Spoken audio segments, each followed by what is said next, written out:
الله أكبر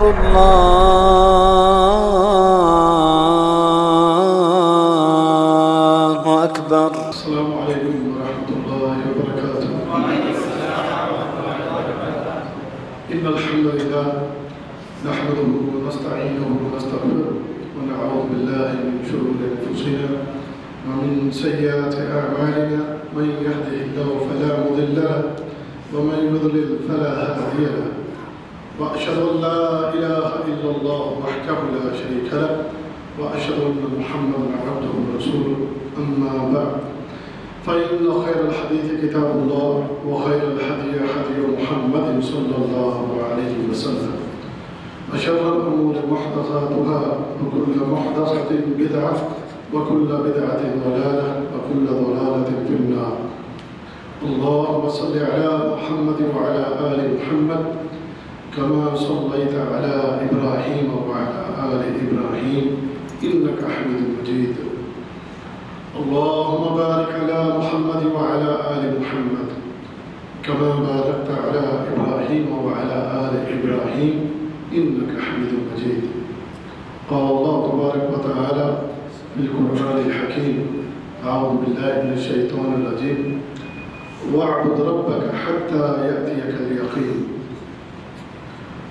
رب اشرح لي صدري ويسر لي أمري واحلل عقدة من لساني يفقهوا قولي. ماہ رمضان بڑی تیزی کے ساتھ گزر گیا، آیا اور چلا گیا اور پتہ بھی نہ لگا، اور وہ روحانی مناظر اور وہ روحانیت جو ہر طرف نظر آتی تھی وہ ہم سے بچھڑ گئی. جب ہر طرف ایک ماحول نظر آتا تھا روزے کا، رمضان کا، اور پھر شام کو ہم مختلف خیموں میں دروس کے لیے جاتے تھے، تو 400 500 600 بندہ مل کر بیٹھا ہوتا تھا، اور افطاری کا سامان سامنے پڑا ہوتا تھا، اور بڑا خوبصورت وہ منظر جسے دیکھ کر ایمان تازہ ہوتا تھا. تو وہ مناظر اب ہم سے بچھڑ چکے ہیں. ہمارے وہ لوگ کہ جو اپنی سابقہ زندگی میں عبادات سے غافل ہوتے ہیں اور اللہ کی اطاعت اور عبادت کا جو معاملہ ہوتا ہے اس میں جو سستیاں ہوتی ہیں وہ اس مہینے کے اندر سب دور ہو چکی ہوتی ہیں. اور ہمارے لوگوں کی اکثریت نمازوں کے ساتھ جڑی نظر آتی ہے، مسجدوں کے ساتھ جڑی نظر آتی ہے، اور مسجدوں میں نماز پڑھ لینے کے بعد بھی رونق نظر آتی ہے. ابھی جیسے میں عشاء کی نماز بریدہ میں پڑھ کے نکلا تو یہاں منیزہ میں داخل ہوا تو 20 سے 25 منٹ کا یہ سفر ہوگا. منیزہ کی جس مسجد پر بھی نظر پڑ رہی تھی تو وہاں پر اندھیرا تھا، یعنی عشاء کی نماز پڑھنے کے بعد لوگ جا چکے تھے اور مسجدیں بند تھیں. لیکن رمضان میں ایک عجیب منظر ہوتا ہے کہ جماعت کے بعد بھی بہت دیر تک مسجدوں میں روشنی رہتی ہے اور مسجدوں میں لوگ بیٹھے اللہ کے قرآن کی تلاوتیں کر رہے ہوتے ہیں، میں نوافل پڑھنے میں مصروف ہوتے ہیں. یہ ایک بڑا خوبصورت اور بڑا ایک عظیم منظر جو ہے وہ ہمیں ماہ رمضان میں دیکھنے کو ملتا ہے، جس سے ایمان پیدا ہوتا ہے اور بندے کا نیکیاں کرنے کے لیے دل بے قرار رہتا ہے اور دل اس چیز کے لیے خواہش مند رہتا ہے کہ مزید اللہ کی عبادت کر لی جائے، مزید نوافل پڑھ لیے جائے یا تلاوت کر لی جائے، ذکر اذکار کر لیا جائے، یہ ماحول ماہ رمضان میں ہوتا ہے۔ لیکن جو ہی رمضان گزر جاتا ہے تو رمضان کے گزر جانے کے بعد وہ روحانیت جو ہے وہ نظر نہیں آتی، اور وہ مسجدوں کے ساتھ اور اللہ کی عبادت کے ساتھ جو تعلق ہے وہ کمزور ہو جاتا ہے۔ میں اسی حوالے سے آج چند گزارشات آپ کے سامنے رکھنا چاہوں گا کہ بھائیو، ہمیں تو اللہ تعالیٰ نے اپنی عبادت کرنے کا جو حکم دیا ہے وہ تو یہ دیا ہے کہ مرتے دم تک، جب تک یہ ہماری سانسیں چل رہی ہیں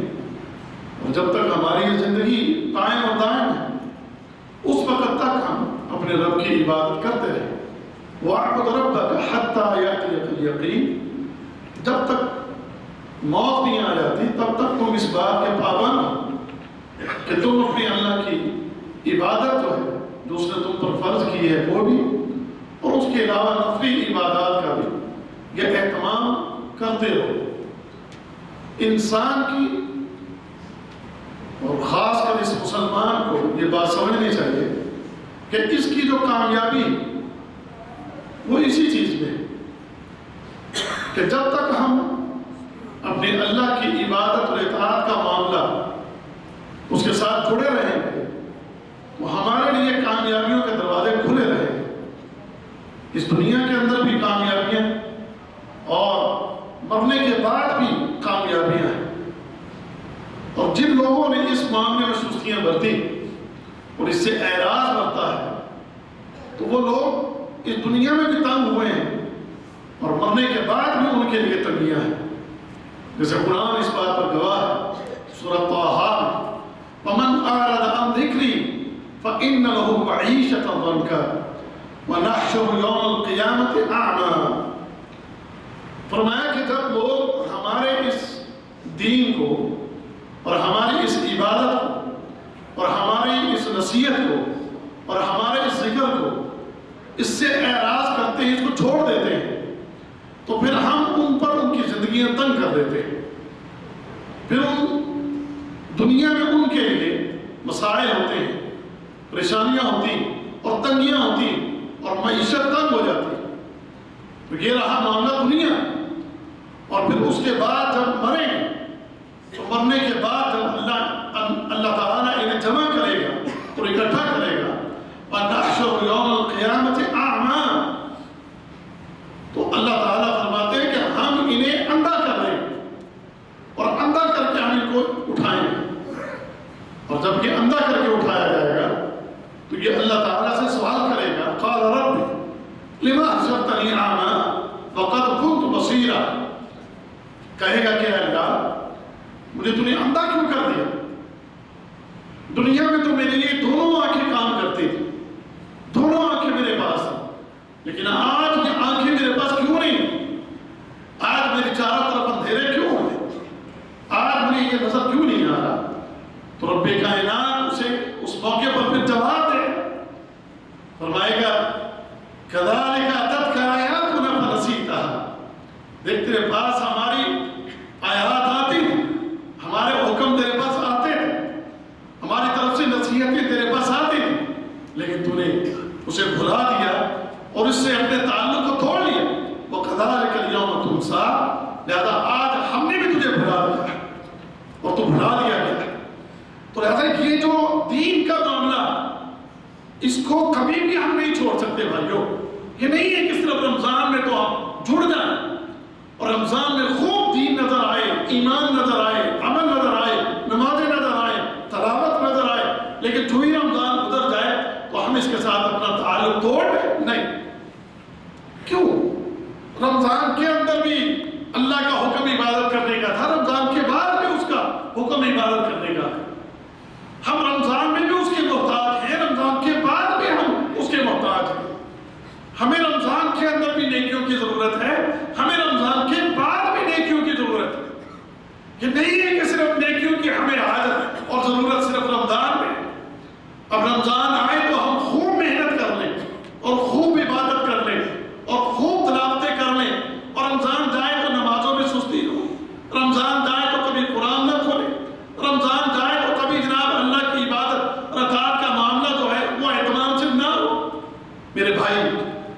ایسے لوگوں کے لیے تو یہ خطرہ ہے کہ جو لوگ رمضان میں تو بھرپور اس چیز کا اہتمام کرتے ہیں اور رمضان کے بعد سست ہو جاتے ہیں، خطرہ ہے کہ رمضان میں کی ہوئی عبادات بھی ان کی کہیں ضائع نہ ہو۔ ایسا نہ ہو کہ وہ جو رمضان میں اس نے محنتیں کوششیں کی تھی، رمضان کے بعد ایسا سستیوں کا شکار ہوا کہ نمازیں بھی پوری نہیں، رمضان کے بعد ایسا سستیوں کا شکار ہوا کہ دنیا کے کاموں میں ایسا مصروف ہوا کہ کوئی اللہ کے اطاعت کا معاملہ جو ہے اس میں بھی سستیاں ہیں، تو پھر ہو سکتا ہے واللہ اعلم، اللہ اس کا علم رکھتا ہے، اسے بہتر علم ہے اس کا، لیکن یہ جو ہم اہل علم سے سنتے ہیں، پڑھتے ہیں، وہ سیکھتے ہیں، اور جو قرآن و حدیث کی روشنی میں ہمیں پتہ چلتا وہ کیا ہے کہ بعض اوقات انسان کو ایسے گناہوں میں مبتلا ہو جاتا ہے یا کہ کوئی ایسے اعمال میں مبتلا ہو جاتا ہے کہ اس کی پہلے کی ہوئی نیکیاں جو ہے وہ بھی ضائع ہو جاتی ہیں۔ لہذا میرے دوستوں، میرے پیارے بھائیوں، اب یہ رمضان کے بعد کی جو زندگی ہے اس کے بارے میں فکر کیجیے اور اس کی اصلاح کیے رکھیں، اس کو درست کیے رکھیں، اس میں سستیاں نہ آنے دیں۔ رمضان کے بعد بھی اللہ کا حکم ہم پر واجب ہے کہ اس کو ماننا اور اس کے مطابق اپنی زندگی بسر کرنا، اللہ کا حکم ماننا واجب ہے، فرض ہے۔ اس میں سستیاں کرنا اور تصاحب سے کام لینا اس کی ایک مسلمان کو اجازت نہیں۔ رب کائنات حکم دیتا ہے اہل ایمان کو، یا ایھا الذین آمنوا اتقوا اللہ حق تقاتہ ولا تموتن الا وانتم مسلمون۔ اے ایمان والو، اللہ سے ڈرتے رہو، اللہ سے ڈرتے رہو، اور تمہیں مرتے تب تک جو ہے اللہ سے ڈرنا، اور تمہیں موت نہ آئے لیکن اس حالت میں کہ تم اللہ کی فرما برداری کرنے والے ہو۔ مرتے دم تک، صرف ایک مہینے کے لیے اللہ کی عبادت خاص نہیں، صرف ایک مہینے میں ہی اللہ کی اطاعت خاص نہیں، رمضان کے بعد بھی یہ ساری چیزیں تمہارے اوپر واجب ہیں اور فرض ہیں۔ لہذا اس کے لیے بھائیوں کیا کرنا چاہیے، کیا کریں ہم؟ یہ جو دنیا کی زندگی ہے، اس دنیا کی زندگی میں کچھ فتنے بھی ایسے اور مسائل بھی کچھ ایسے کھڑے ہو گئے، انسان جو ہے وہ ان پریشانیوں میں کھو کے اور ان پریشانیوں میں پڑ کے اور ان معاملات کے اندر الجھ کے انسان کو سمجھ نہیں آتی کہ میں کیا کروں اور کیسے اپنے آپ کو سیدھی راہ پر رکھوں اور کیسے میں دین کے ساتھ اسی طرح جڑا رہوں۔ اس کے حوالے سے کچھ نصیحتیں میرے لیے بھی اور آپ کے لیے بھی۔ میرے پیارے بھائیوں، سب سے پہلی بات وہ یہ ہے، اپنے رب سے دعائیں کرتے رہیں، اپنے رب سے دعائیں کرتے رہیں کہ اے ہمارے اللہ، ہم نے رمضان میں جس رات کو دیکھا، رمضان میں جس رات پر ہم چلے، رمضان میں جو روحانیت ہمیں حاصل ہوئی، رمضان میں جو ایمان کی ترقی ہمیں نصیب ہوئی، رمضان میں جو عبادات میں ہماری بہتری آئی، اے اللہ ہم تجھ سے دعا کرتے ہیں کہ یہ رمضان کے بعد بھی اے اللہ ہمارے ایمان میں ہمیں ترقی عطا فرما۔ اے ہمارے رب، ہمارے عمل جو ہیں وہ رمضان کے بعد بھی اسی طرح جاری ہو ساری رہیں۔ دعا کریں، ربنا لا تزغ قلوبنا بعد إذ هديتنا وهب لنا من لدنك رحمة إنك أنت الوهاب۔ اس طرح کی دعائیں، قرآنی دعائیں انہیں پڑھیں، انہیں اللہ کی بارگاہ میں اللہ اکبر کبیرہ اپنے ہاتھوں کو اٹھا کے اس خالق سے، اس مالک سے التجائیں کریں اور گڑگڑائیں اس کی بارگاہ میں کہ اللہ ہمیں اسی سیدھی راہ پر قائم اور دائم رکھنا۔ تو نے ہدایت دی، تو نے ہمیں روشنی دکھائی، تو نے ہمیں عبادت کی وہ لذت عطا فرمائی، وہ ایمان کی ترقی تو نے ہمیں نصیب فرمائی۔ اے اللہ یہ سلسلہ ٹوٹے نہ، اے اللہ یہ ہدایت بڑھتی رہے، ایمان میں ترقی ہوتی رہے اور ہمارے عمل بہتر سے بہتر ہوتے رہے۔ یہ اپنے رب کی بارگاہ میں دعائیں کریں اور مصنون دعاؤں کا سہارا لیجیے، قرآنی دعائیں یاد کیجیے، قرآنی دعائیں محمد رسول اللہ صلی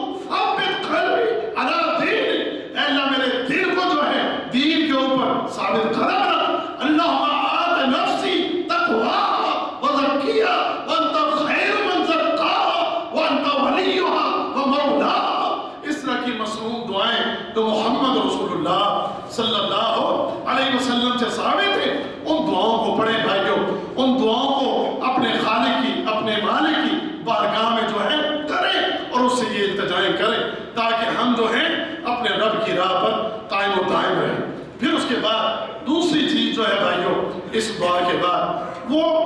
یہ تو محفلیں آپ قائم کرتے ہیں، جیسے شیخ صاحب فرما رہے تھے کہ یہ ڈیوٹی، یہ ذمہ داری اس سے پہلے انبیاء آتے رہے اور قوموں کو جو ہے سیدھی راہ پر لگاتے رہے۔ قوموں کے اندر خامیاں آتی، قوموں کے اندر بگاڑ آتا، کفر، شرک، بدعات، جو بھی معاملات ہوتے تو ان کی اصلاح کے لیے اللہ تعالیٰ نبیوں کو، رسولوں کو بھیجے۔ اب نبی اور رسول نے نہیں آنا، اب کسی نبی اور رسول نے نہیں آنا،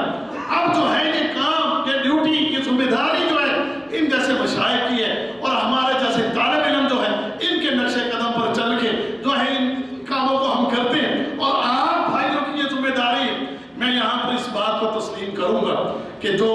انبیاء کام کر رہے ہیں، انبیاء جیسا کام آج کے مشائخ یا دعات، مبلغین ویسا کام یہ سب کر تو نہیں سکتے ہیں، لیکن میرے بھائی یہ ٹوٹی پھوٹی کوششیں جو ہو رہی اور اس کے لیے اس طرح کے یہ جو مراکز قائم کیے گئے ہیں، مساجد ہیں، کوئی اس طرح کے تبلیغی سینٹر ہیں اور اسی طرح اسلامک سینٹر ہیں، ان سینٹروں کے ساتھ اہل علم کا جڑنا اور طالب علموں کا جڑنا یہ بہت لازم ہے، بہت ضروری ہے۔ ایک شیخ، ایک مبلغ، ایک داعی وہ آپ کے سامنے قرآن کی آیات کو پڑھے گا، وہ آپ کے سامنے تبلیغ کرے گا، آپ کو واعظ کرے گا، آپ کو نصیحت کرے گا، اور اگر آپ توجہ کے ساتھ سنیں گے اور آپ اس میں غور کریں گے تو انشاءاللہ قرآن کی باتیں آپ کے دلوں پر اثر کریں گے۔ محمد رسول اللہ صلی اللہ علیہ وسلم کی باتیں وہ آپ کے دلوں کے اوپر اثر کریں گی، اور جب یہ سلسلہ جڑا رہے گا تو اللہ کے فضل سے ہمارا معاملہ اللہ کے دین کے ساتھ بھی بہتر رہے گا۔ ہمارے اندر جو خامیاں اور کوتاہیاں ہوں گی اس کی اصلاح ہوتی رہے گی، اور جو عبادات میں سستی ہوگی وہ سستیاں دور ہوتی رہیں گی۔ اس لیے اپنے آپ کو سیدھی راہ پر قائم اور دائم رکھنے کے لیے اس کے بعد دعاؤں کے بعد اس طرح کے دروس کا اہتمام کرنا اور دروس کے ساتھ جڑے رہنا، اور اس طرح ہفتہ وار پروگراموں میں حاضری کو لازمی بنانا تاکہ ہمارے جو ہے معاملات دینی اعتبار سے وہ بہتر رہیں۔ اس کے بعد ایک اور چیز ہے میرے بھائیوں، وہ کیا ہے؟ آپ نے رمضان میں پریکٹس کی، آپ رمضان میں 5 وقت کے نمازی بنے، آپ نے یقیناً، ہمارا گمان ہے، یہ اچھا گمان ہے، اس میں ظن ہے کہ آپ سب نے انشاءاللہ ماہ رمضان میں فجر کی نماز نہیں چھوڑی ہوگی آپ نے، یہ ہمارا گمان، کیونکہ آپ سحری کھاتے ہیں تو سحری کھانے کے بعد آپ کی فجر کا نماز وہ آپ پڑھتے ہوں گے انشاءاللہ۔ ویسے کچھ لوگوں کے بارے میں ہمیں کچھ ساتھیوں نے بتایا تھا، اللہ عالم وہ درست ہے یا غلط ہے، کہ کچھ لوگ جو ہیں وہ سحری کو 2 بجے کر لیتے اور سحری کر کے 2 بجے 2:30 بجے سو جاتے تھے، اور پھر اس کے بعد کہیں عصر کے وقت اٹھتے تھے، فجر بھی گئی، ظہر بھی گئی، عصر بھی گئی، اور پھر کہیں مغرب کے وقت اٹھ کے اس وقت مغرب کے قریب کو اٹھ کے عصر کی نماز پڑھی، اور فجر، ظہر، عصر وہ گئی، اور مغرب میں جناب افطاری کر کے روزے دار کہلائے نہیں، نہ وہ روزے دار نہ نمازی، وہ میں ان کے بارے میں کیا کہہ سکتا ہوں، بس یہی کہوں گا کہ انہوں نے اپنے آپ کو تباہ اور برباد کیا۔ اب اگر آپ نے ایسی کوئی جناب جرم والی کوئی ایسا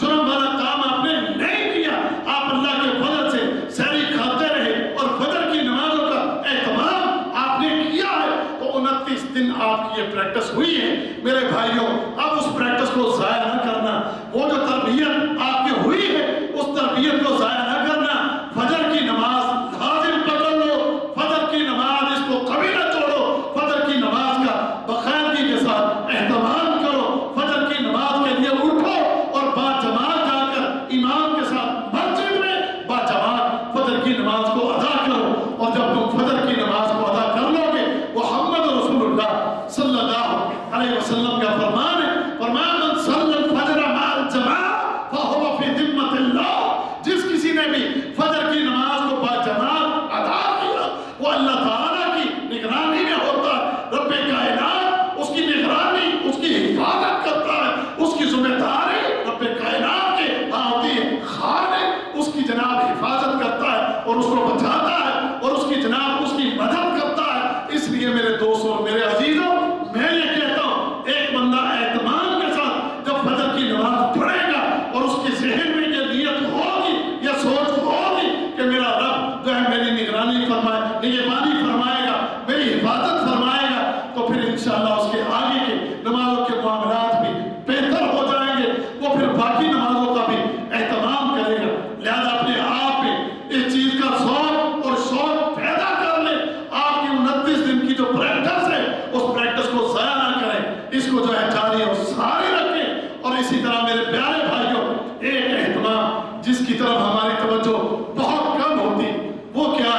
وہ یہ ہے کہ ہم جب اذانیں ہو جاتی تو اذانیں ہونے کے بعد ہم جماعت کے انتظار میں رہتے کہ جی جماعت کا ٹائم جب ہوگا تو پھر مسجد میں جائیں گے، یا جماعت کھڑی بھی ہو جائے تو بعد میں جائیں گے، کوئی ایک دو رکعت نکل بھی جائیں تو پھر جائیں گے، یا بعد میں جا کے اپنی جماعت کھڑی کر لیں گے۔ بھائیوں اپنے دلوں میں یہ ذوق اور شوق کیوں نہیں پیدا کرتے کہ میں اقامت ہونے سے پہلے میں مسجد کے اندر پہنچ جاؤں اور مسجد میں جا کر میں وہاں پر تکبیر اولیٰ کے ساتھ صف اول میں کھڑا ہو کے میں اپنی نمازوں کا اہتمام کروں۔ آج اگر میں آپ سے یہ سوال کر لوں پورے رمضان کا کون بھائی ہے تو یہ حساب دے کہ میں نے پورے رمضان میں ہر نماز تکبیر اولیٰ کے ساتھ اور صف اول میں نے پڑھی ہے، اور پھر رمضان گزر جانے کے بعد آج 7 شوال ہے اور 7 دنوں کے اندر میں نے 7 دنوں کا حساب دے کر کہتا ہوں ان 7 دنوں میں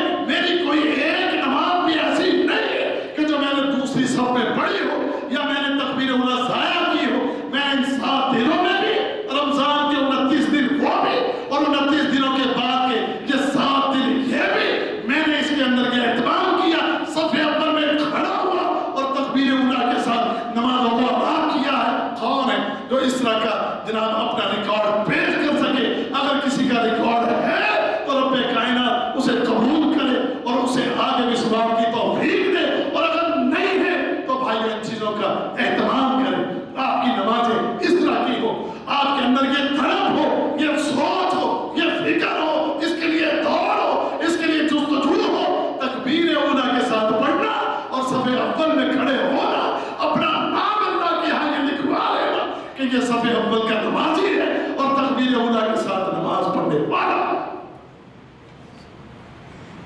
اپناؤ نا اس طرح کے اپنے ریکارڈ بناؤ،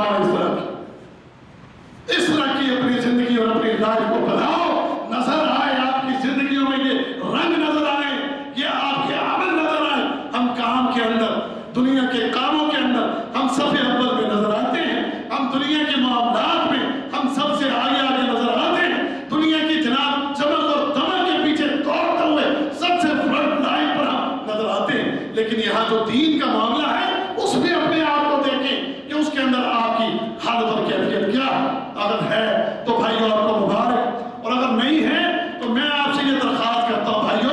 اپنے اللہ سے اس بات کی دعا کیجئے کہ اللہ آپ کو اس بات کی توفیق عطا فرمائے، اللہ مجھے توفیق عطا فرمائے اور آپ کو بھی اللہ تعالیٰ اس بات کی توفیق عطا فرمائے۔ پھر اس کے ساتھ میرے پیارے بھائی اپنے دامن کو نیکیوں سے بھرنا، اس کے لیے ان فرض نمازوں کے ساتھ یہ سنت نماز کا اہتمام، یہ نفل نماز کا اہتمام، ہمیں اس کی اہمیت کا اندازہ ہی نہیں ہے۔ ہمارے کچھ لوگ مسجد میں آئیں گے، ادھر جناب جماعت کھڑی ہوئی، جماعت میں شامل ہوئے، بس فرض پڑھے اور فرض پڑھنے کے بعد مسجد سے بھاگ گئے اور مسجد سے فرار ہو گئے، اور سنت نماز کا اہتمام ہی نہیں ہے، نفل نماز کا اہتمام ہی نہیں ہے۔ کل قیامت کے دن جب اللہ کی بارگاہ میں پیش ہوں گے تو بھائیو ہمارے فرائض میں کوئی کمیاں اور کوتاہیاں رہ گئی ہوں گی، فرائض میں کہیں ہم سے مسٹیکس ہو گئی ہوں گی، فرائض کہیں ہم سے چھوٹ گئے ہوں گے۔ سب سے پہلا حساب قیامت کے دن جو اپنے اللہ تعالیٰ اپنے اس بندے سے لے گا وہ کس چیز کا ہے؟ وہ آپ کی اور میری نمازوں کا معاملہ۔ اللہ فرمائے گا میرے اس بندے کا نمازوں کا معاملہ دے دو، نمازوں کا حساب ہوگا۔ یا اللہ اس کے فرائض میں کمی ہے، اللہ تعالیٰ فرمائے گا میرے بندے کے نوافل دیکھو، میرے بندے کی سنت نماز نفل نماز دیکھو، اگر میرے بندے کی نفل نمازوں سے سنت نمازوں سے کچھ ملے گا اسے لو، اور فرض نمازوں کا جو فرض نمازوں کی جو کمی ہے اسے پورا کر دو۔ لیکن اگر وہ ہمارے پاس ہوئی نا، ہمارے فرائض بھی درست نہیں ہیں، ہمارے فرائض بھی پورے نہیں ہیں، اور ہم نے سنت اور نفل نمازوں کا بھی اہتمام نہیں کیا، تو پھر دیکھیں گے دائیں اور بائیں کیا وہ کہیں سے لے کر آئے؟ نہیں میرے بھائی، وہاں پھر یہ بات نہیں بننے والی۔ آج آپ کے پاس اور ہمارے پاس یہ موقع ہے، اس سے فائدہ اٹھائیں، ان سنت نمازوں کا اہتمام کریں، بڑی برکتیں، اس کی بڑی برکتیں اور اس میں بڑی خیر ہے، رب کعبہ کی قسم ہے بڑی خیر ہے۔ ایک تو وہ حدیث جو محمد رسول اللہ صلی اللہ علیہ وسلم کی آپ نے ضرور رکھی۔ اللہ کے نبی صلی اللہ علیہ وسلم کیا فرماتے؟ جو 12 رکعت نماز ہر روز فرض نمازوں کے علاوہ پڑھتا ہے، اس بندے کے لیے ہر روز رب کائنات جنت میں اس کے لیے گھر بنا دیتا ہے، جنت میں گھر بنا دیتا ہے۔ اس زمین کے اوپر مٹی کا، سیمنٹ کا، پتھری کا گھر نہیں ہے، وہ گھر نہیں جو 5 مرلے کا بنانے کے لیے ساری زندگی ہم یہاں پر دیس کاٹ لیتے ہیں اور جناب لاکھوں کما کے بھی کہتے ہیں وہ جی 5 مرلے لیے تھے، بنا ابھی تک نہیں ہے، ابھی تک اس کو میں بنا نہیں سکا۔ 10 سال لگائے، 5 مرلے کا بنا خریدا اور اگلے 10 سال میں اس کو بنانے کی کوشش کی ہے، بنا پھر بھی نہیں۔ 20 سال لگا کے پردیس میں اپنا گھر بنا سکے، پھر بھی نہیں۔ ایک دن میں 12 رکعت پڑھ لو، جنت میں گھر بن جاتا۔ اب وہ 12 رکعت نماز پڑھنے پر ٹائم کتنا لگتا ہے؟ وہ 12 رکعت ہے کون سی؟ فجر کی 2 سنت ہے۔ کتنا ٹائم لگے گا؟ 5 منٹ نہیں لگیں گے تمہارے، 3 منٹ میں۔ بعض لوگ تو 1 منٹ میں بھی پڑھ دیتے ہیں۔ اچھا وہ 1 منٹ والی نہ پڑھا کرو، وہ جو 1 منٹ کے اندر ہی پڑھ دیتے نا، وہ والی نہ پڑھا کرو۔ تھوڑا اہتمام کے ساتھ، پیار کے ساتھ، ادب کے ساتھ، سکون کے ساتھ، اہتمام کے ساتھ اللہ ہمیں پڑھنے کی توفیق دے۔ 3 منٹ لگیں گے، فجر کی 2 سنت پڑھ لو۔ ظہر کے 4 فرضوں سے پہلے 4 سنت تم ادا کرو، تمہارے 5 6 7 منٹ اس پر لگ جائیں گے۔ پھر فرضوں کے بعد 2 سنت تم ادا کرو، اس پر تمہارے 3 منٹ لگ جائیں گے۔ پھر اس کے بعد مغرب کی فرضوں کے بعد 2 سنت ہے، تمہارے 3 4 منٹ وہاں لگے۔ پھر عشاء کے 4 فرضوں کے بعد پھر تمہاری 2 سنت ہے، اس کو جمع کر لو، یہ تمہاری 12 رکعت بنتی۔ اور ٹوٹل منٹ اس پر کتنے لگتے ہیں حساب لگا کر دیکھ لینا، 20 سے 25 منٹ لگتے ہیں، صرف 20 سے 25 منٹ، 20 سے 25 منٹ لگا کر جنت میں گھر بن جائے تو اور کیا چاہیے؟ لیکن نہیں لگائے گا یہ بندہ، نہیں کرے گا یہ کچھ۔ اللہ اکبر، مجھے محمد رسول اللہ صلی اللہ علیہ وسلم کی یہاں پر ایک حدیث یاد آ گئی۔ آپ نے فرمایا 2 کام بڑے آسان ہیں، 2 کام بڑے آسان ہیں اور ان دونوں کاموں پر اجر بہت زیادہ ہے، ان دونوں کاموں پر اجر بہت زیادہ ہے، لیکن فرمایا لوگوں پر بڑے بھاری ہیں، لوگوں پر بڑے بھاری۔ صحابہ نے پوچھا اللہ کے نبی صلی اللہ علیہ وسلم کام بڑے آسان ہیں لیکن لوگوں پہ بڑے بھاری ہیں، اور پھر ان دونوں کاموں کا اجر بھی بہت زیادہ ہے، پھر یہ لوگوں پر بھاری کیوں؟ اللہ کے نبی صلی اللہ علیہ وسلم اس کی وضاحت فرماتے۔ کیا فرمایا؟ فرمایا کہ اگر کوئی ہر نماز کے بعد 10 مرتبہ 10 مرتبہ سبحان اللہ، 10 مرتبہ الحمدللہ، 10 مرتبہ اللہ اکبر پڑھے، کتنی مرتبہ ہوا یہ ٹوٹل؟ اور اگر 5 نمازوں میں پڑھیں تو کتنا ہوگا؟ 150۔ محمد رسول اللہ صلی اللہ علیہ وسلم نے فرمایا کہ 150 کا عدد بنتا ہے، لیکن جو ترازو تولنے والا ہے اس تول کے اندر 1500 نیکیاں ڈال دی جائیں گے۔ اس کے اندر کتنی نیکیاں ڈال دی جائیں گے؟ فرمایا 1500 نیکیاں اس کے اس کھاتے میں ڈال دی جائیں گے۔ اور دوسرا عمل فرمایا، دوسرا عمل یہ ہے کہ جب یہ رات کو سوئے تو سونے سے پہلے 33 مرتبہ سبحان اللہ، 33 مرتبہ الحمدللہ اور 34 مرتبہ اللہ اکبر پڑھ لے، یہ تسبیح کر لے اور سو جائے۔ اور پتہ ہے اجر کیا ہے؟ فرمایا یہ بندہ جنت میں ضرور داخل ہو، یہ بندہ جنت میں ضرور داخل ہو۔ کرنا کیا؟ ہر فرض نماز کے بعد کم از کم 33 مرتبہ بھی نماز کے بعد پڑھنے کی، وہ بھی اجر ثواب والا کام ہے، اس کا اپنی جگہ ایک اجر ثواب، لیکن اگر کم از کم 10 مرتبہ پڑھے تو اس کا بھی بڑا اجر اور ثواب ہے۔ 10 مرتبہ، 2 یہاں ثواب یہاں، ایک تو فرمائیے 150 اس کی تسبیح بنی 5 نمازوں کی، اور اجر و ثواب 1500 بنا۔ پھر اس کے بعد فرمایا کہ رات کو بھی سونے سے پہلے اس تسبیح کو کر لے، جس نے یہ 5 نمازوں کے بعد عمل کیا اور رات کو سونے سے پہلے یہ عمل کیا، فرمایا جنت میں ضرور داخل ہوگا۔ اچھا بھاری کیوں ہے؟ بھاری کیوں ہے؟ میں نے نہیں کہا، محمد رسول اللہ صلی اللہ علیہ وسلم نے بتایا۔ فرمایا نماز کے بعد بیٹھا، سلام پھر کے فارغ ہوا، شیطان آ گیا اور آ کر کہتا ہے چوری صاحب آپ کا بھی کچھ کام ہے، مسجد میں اتنی دیر کیوں لگاؤ گے؟ ذرا اٹھو باہر نکلو، آپ کا وہ فلانا کام ہے، ذرا نکلے۔ فرمایا وہ شیطان کے کہنے میں آ کر تسبیح چھوڑ کر مسجد سے نکل جاتا ہے۔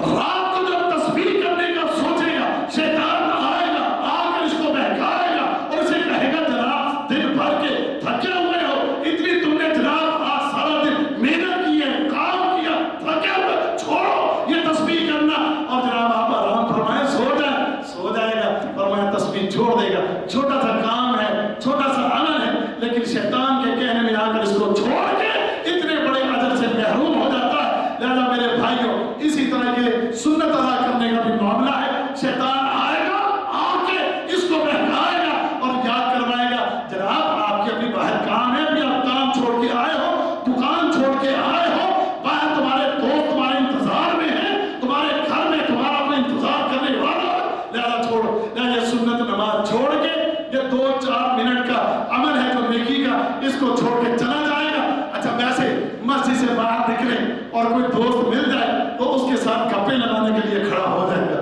اس کے ساتھ گپے لگانے گا اور اس کے ساتھ ادھر ادھر کی ہانکنے گا، اور ٹیلی فون پر کال آ جائے تو ٹیلی فون کی کال پر ٹائم لگانے گا۔ اور ویسے بھی آج کل سوشل میڈیا کی کچھ بیماریاں اتنی زیادہ ہیں، اس کے اوپر جناب جو واٹس ایپ کی بیماری ہے، واٹس ایپ کی بیماری، ایمو کی بیماری، فیس بک کی بیماری، ساری بیماریاں کئی گھنٹے فیس بک پہ لگ جائیں گے اور کئی گھنٹے اس کے ایمو پر لگ جائیں گے، کئی گھنٹے اس کے جناب واٹس ایپ پر لگ جائیں گے، لیکن 3 سے 4 منٹ اضافی مسجد کے اندر دینے کو تیار نہیں۔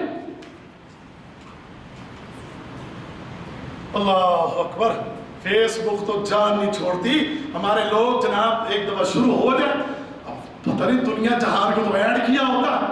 200 بندہ ایڈ کیا ہوگا، اب 200 بندے نے اس کو جناب بھیج رکھی ہیں، پوسٹ بھیج رکھی ہیں، ایک کی دیکھی، دوسرے کی دیکھی، 2 منٹ کا کرے، 5 منٹ کا کرے، کوئی پڑھنے کو چیز مل گئی، اس کو بھیج رہا، ادھر سے آ رہا اور جناب اسی پر ٹائم لگا رہا ہے، گھنٹوں اس پر صرف ہو رہے ہیں۔ ذرا 24 گھنٹوں میں اپنا حساب لگایا کرو کہ تم نے اللہ کے گھر کو کتنا ٹائم دیا ہے، تم 24 گھنٹوں میں حساب لگایا کرو، تم نے اللہ کے قرآن کو کتنا ٹائم دیا ہے، تم 24 گھنٹوں میں یہ حساب لگایا کرو کہ تم نے ذکر و اذکار میں کتنا ٹائم لگایا ہے، تم دیکھا کرو ہر روز کہ تم نے استغفار میں کتنا ٹائم لگایا ہے، قرآن کی تلاوت میں تم نے کتنا ٹائم لگایا، اور تم نے فیس بک کے اوپر اور واٹس ایپ اور ایمو کے اوپر تم نے کتنا ٹائم لگایا۔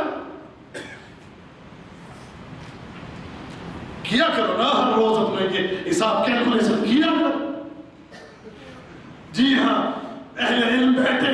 ان کی موجودگی کے اندر میں واللہ ایک طالب علم آپ کو یہ بات کہہ رہا ہوں، دیکھیں آج واللہ کہ کتنے لوگ جو ہیں اپنے آپ کو ان فضول کاموں میں کتنا لگا کر ضائع کر رہے ہیں، اور دین کا،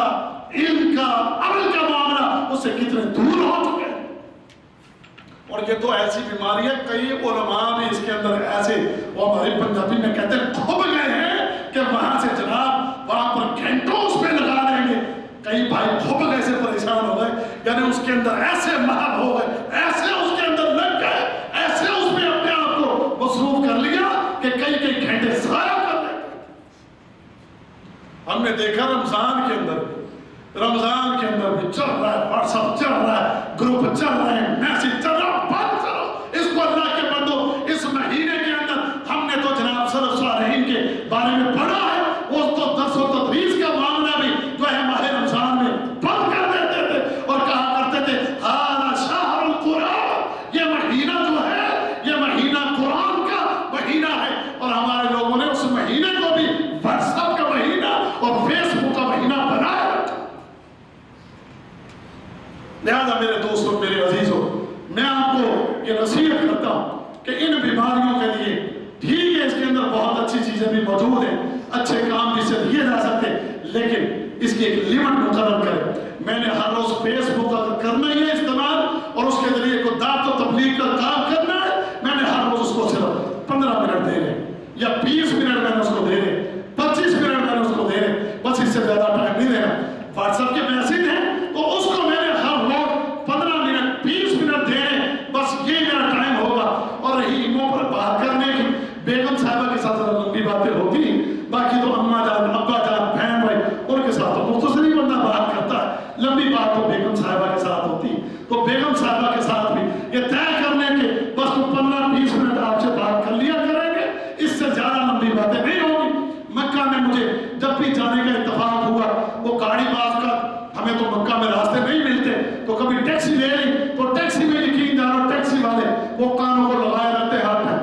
آپ کو جناب لے کر جا رہے ہیں، لے کر آ رہے ہیں، وہ ہر ٹائم اسی کے اوپر فون کے اوپر لگے ہوئے، فون کے اوپر باتیں ہو رہی ہیں، اتنا جناب کہ انوں کی بیماری کے ٹیلی فون کی بیماری۔ اچھا مجھے سمجھ نہیں آتی اتنی دیر باتیں ہوتی کیا رہتی، بات تو جو ضروری ہوتی ہے 2-4-5 منٹ میں بندہ بات ختم کر لیتا، اس کے بعد کیا ہوتا ہے ہمیں تو جو پتا ہے، پنجابی میں ہمارے ساتھ اور پھر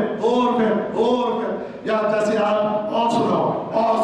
اور کیا سنا ہے، آدھے گھنٹے سے سنا کے دماغ خراب ہو گیا، ابھی اور سناؤ یہ گاندر بکواس ہے، اور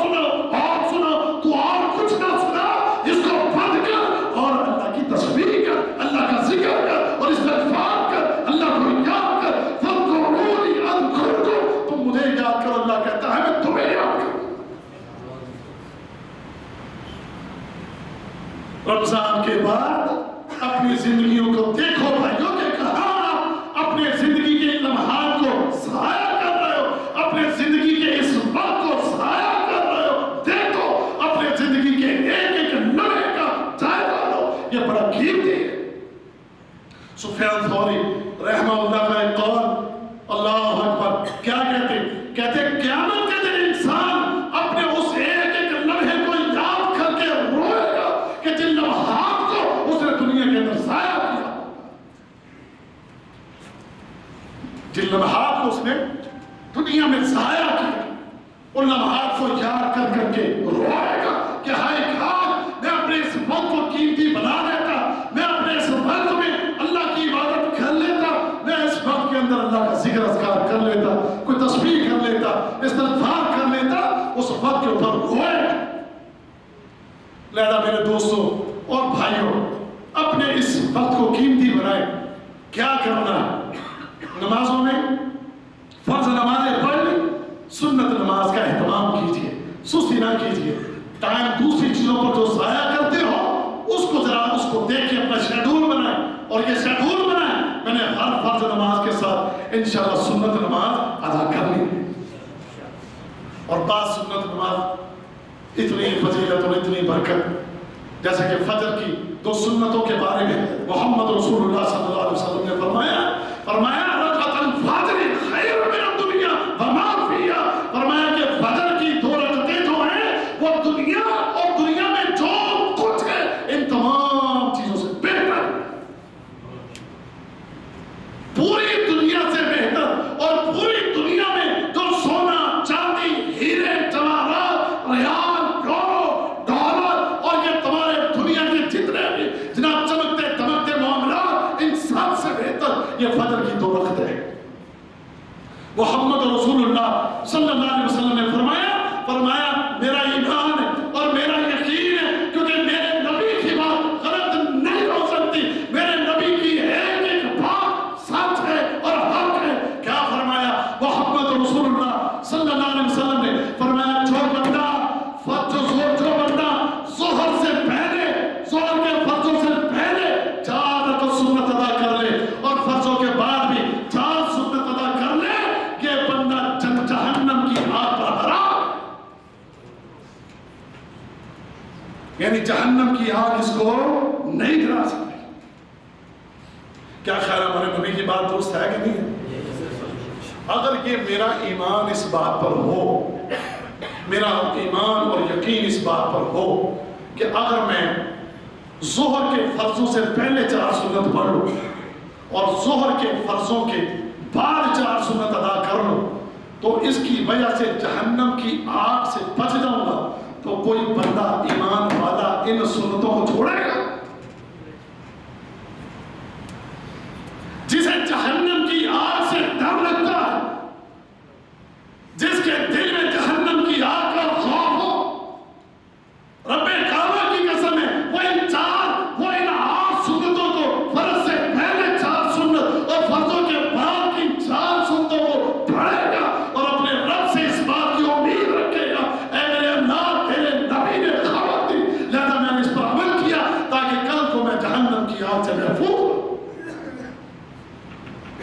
کے پاس یہ ایمان ہوگا، یہ یقین ہوگا، وہ ہر روز اس جو ہے سنت نماز کا اہتمام کرے۔ اور اسی طرح ایک اور فضیلت، ایک اور سنت نماز کی، محمد رسول اللہ صلی اللہ علیہ وسلم نے فرمایا عصر کی نماز کے 4 فرضوں سے پہلے جو 4 سنت ادا کرے، رب کائنات اس پر رحم فرمائے۔ اس کو دعا دی ہے کس نے؟ محمد رسول اللہ صلی اللہ علیہ وسلم نے۔ اور جس پر اللہ تعالیٰ رحم کر دے اس کا دنیا کا بھی بیڑا پار اور اس کی آخرت کا بیڑا بھی پار ہے۔ اسی طرح ایک اور سنت نماز کے حوالے سے محمد رسول اللہ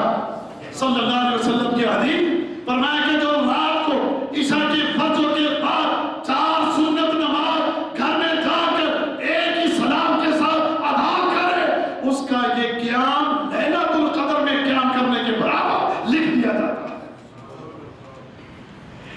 اب یہ اجر و ثواب یہ رمضان کے بعد بھی آپ سمیٹ سکتے ہو، یہ نیکیاں ہیں، ان نیکیوں کے رمضان کے بعد بھی کماؤ، ان نیکیوں کو سمیٹو۔ جب دنیا والوں کی تجارت کا معاملہ آتا ہے تو تجارت صرف 1 مہینے کے لیے خاص نہیں کرتے، وہ اپنی تجارت ہر موسم میں بڑھانے کے چکر میں ہوتے ہیں، اپنی انکم ہر موسم میں ہر دن میں اس کو بڑھانے کے لیے محنت اور کوشش کرتے ہیں۔ اس لیے میرے پیارے بھائی، صرف رمضان نیکیاں کمانے کا موسم نہیں، رمضان کے بعد بھی یہ نیکیاں تو کما سکتا ہے، ان نیکیوں کو جمع کر سکتا ہے، ان نیکیوں کو اکٹھا کر سکتا ہے اور اپنے رب کو راضی کر سکتا ہے۔ میرے پیارے بھائی، اسی طرح ایک اور نصیحت آپ کو کروں گا، وہ نصیحت یہ ہے کہ پیارے بھائی، آپ اپنے اللہ اور اپنے خالق اور اپنے مالک کو کثرت سے یاد کیا کریں، اس کا ذکر کثرت سے کیا کریں، اور کثرت سے ذکر کرنے کا ہمیں اللہ تعالیٰ نے قرآن حکیم میں حکم دیا۔ یا ایھا الذین آمنوا اذکروا اللہ ذکرا کثیرا، اے ایمان والو، اے کلمہ پڑھے ہوئے مسلمانوں، ایمان والو، اپنے اللہ کو، اپنے رب کو، اپنے خالق کو، اپنے مالک کو کثرت سے یاد کیا، کثرت سے اس کو یاد کیا، اس کی تسبیح کثرت سے۔ اللہ اکبر کبیرہ۔ دیکھو یہ جو دنیا ہے، غور کرنا میری طرف، اس دنیا کے اندر ہم انسان، ورنہ ہم بڑے کمزور ہیں، بڑے کمزور ہیں ہمارے لیے اس دنیا کے اندر کسی بھی وقت کوئی مشکل، کوئی پریشانی، کوئی مسئلہ کسی بھی وقت آ جائے گا اور آ کر ہماری قبر کو توڑ دے، ہمارے حالات کو بگاڑ دے، ہماری زندگی کی سانسیں روک دے، ہمارے لیے مسائل اور مشکلوں کے انبار لگ جائے۔ میرے بھائیوں، ان ساری مشکلوں، ان پریشانیوں، ان تکلیفوں، ان مصیبتوں میں اگر کوئی بچانے والا ہے، اگر کوئی کام آنے والا ہے، اگر کوئی تیرے اور میرے کام آنے والا، تو وہ صرف اللہ ہے، وہ صرف اللہ ہے۔ ہاں، جب انسان چاروں طرفوں سے کسی مصیبت اور کسی پریشانی میں گر جائے تو کوئی کسی کے کام نہیں آتا،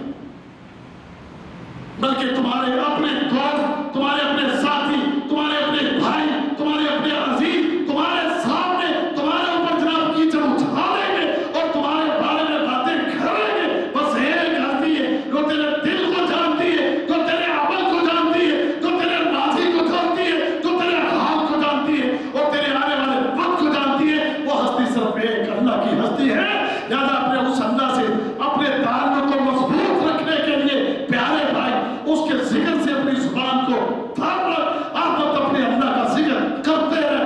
رہے، اس کو یاد کرتا رہے۔ اس کا فرمان ہے فَاذْكُرُونِی أَذْكُرْکُم، تم مجھے یاد کرو میں تمہیں یاد کروں گا۔ اور جیسے محمد رسول اللہ صلی اللہ علیہ وسلم کی حدیث بھی آپ نے فرمایا، اللہ فرماتا کہ جب ایک انسان ایک اچھے حالات، خوشی کے حالات، اس کے لیے مناسب حالات ہے، کوئی پریشانی نہیں، یاد کرتا ہے ان حالات میں اللہ کو، تو کبھی مشکل آئے تو اس کی مشکل میں سے اللہ یاد کرے گا، اسے اس کا رب یاد رکھے گا۔ ایسا نہیں ہوگا کہ اس کے اچھے حالات تھے، یہ اچھے حالات میں اپنے رب کو یاد کرتا رہا اور آج مشکل آ گئی، پریشانی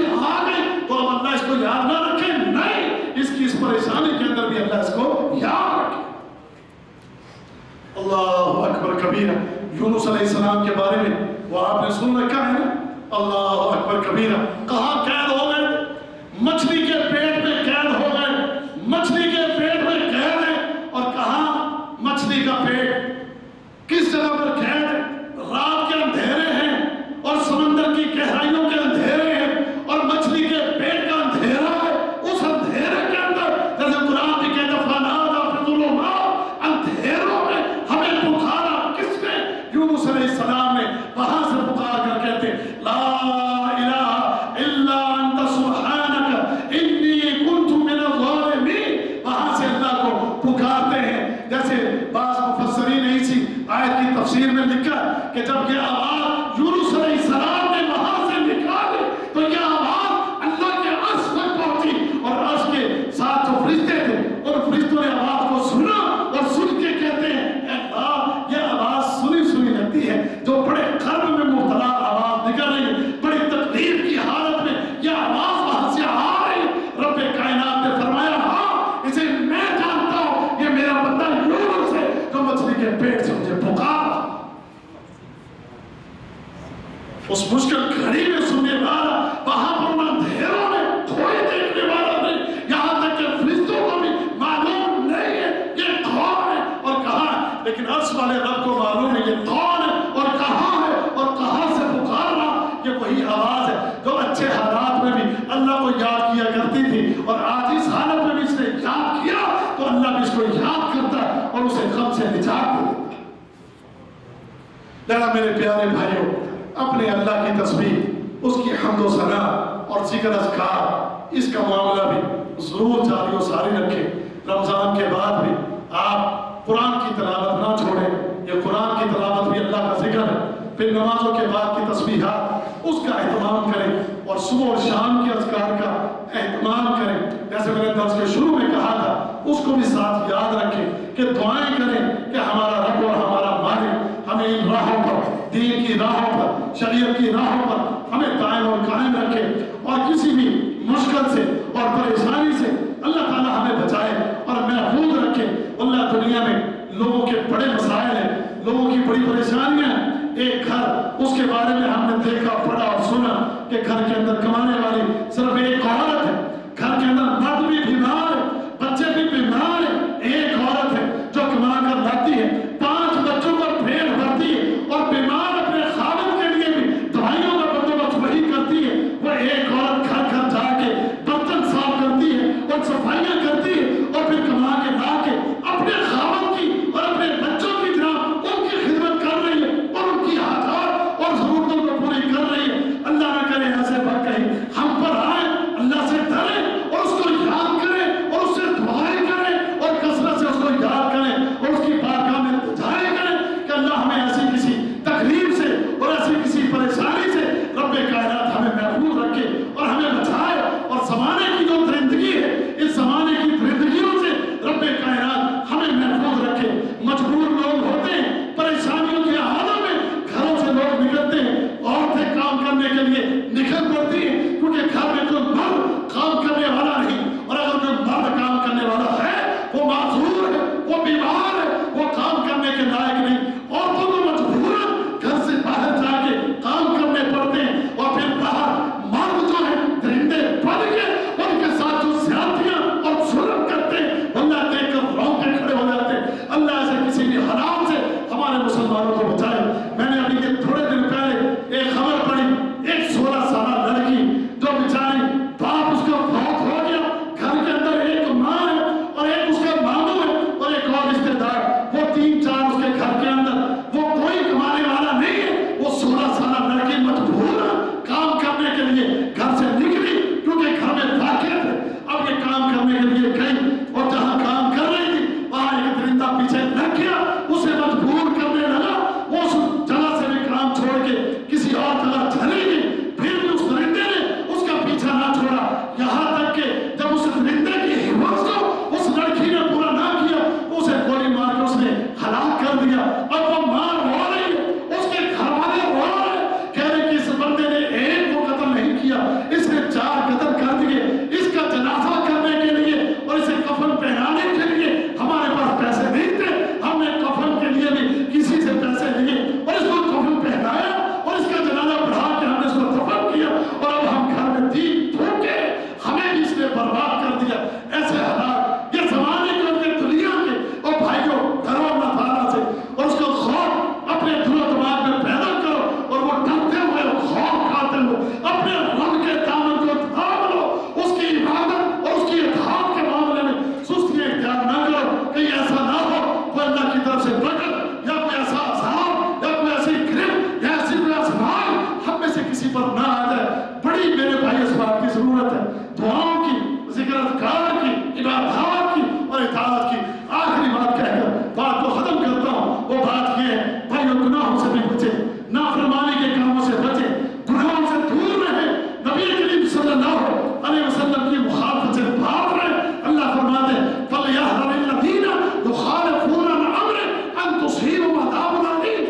جو محمد رسول اللہ صلی اللہ علیہ وسلم کے حکم کی مخالفت کرتے ہیں، کہیں ایسا نہ ہو کہ رب کائنات انہیں کسی فتنے میں یا کہیں کسی دردناک عذاب میں رب کائنات انہیں مبتلا نہ کر دے۔ بچیں اس بات سے، مخالفت رسول چھوڑ دیں، رب کائنات کے احکام کی مخالفت کرنا چھوڑ دیں کہ اس کے نتیجے میں کسی فتنے میں مبتلا نہ ہو جائے یا کسی دردناک عذاب کے اندر مبتلا نہ ہو جائے۔ اللہ تعالیٰ مجھے بھی بچا لے اور آپ کو بھی بچا لے، اللہ اپنی حفاظت میں رکھے، اور ماہ رمضان کے بعد اللہ تعالیٰ ہمیں زیادہ سے زیادہ نیکیاں کرنے کی توفیق عطا فرمائے، دین سے جڑے رہنے کی اللہ ہمیں توفیق عطا فرمائے، زیادہ سے زیادہ اللہ تعالیٰ ہمیں اپنے دین کے ساتھ جو ہے تعلق جوڑنے کی، تعلق مضبوط کرنے کی اللہ ہمیں توفیق عطا فرمائے، گناہوں سے اللہ تعالیٰ ہمیں بچائے۔ یا اللہ، یا ارحم الراحمین، یا حکم الحاکمین، میری اور میرے بھائیوں کی جو بھی پریشانیاں ہیں تو اپنی رحمت کے ساتھ ان پریشانیوں کو دور فرما دے، اور جو تنگیاں ہیں اللہ ان تنگیوں کو دور فرما دے، خوشیاں عطا فرما دے، عزتیں عطا فرما دے، دنیا کے اندر بھی اور آخرت میں بھی، اس دنیا میں بھی کامیابی عطا فرما اور آخرت میں بھی ہمیں کامیابی عطا فرما۔ وآخر دعوانا الحمدللہ رب العالمین۔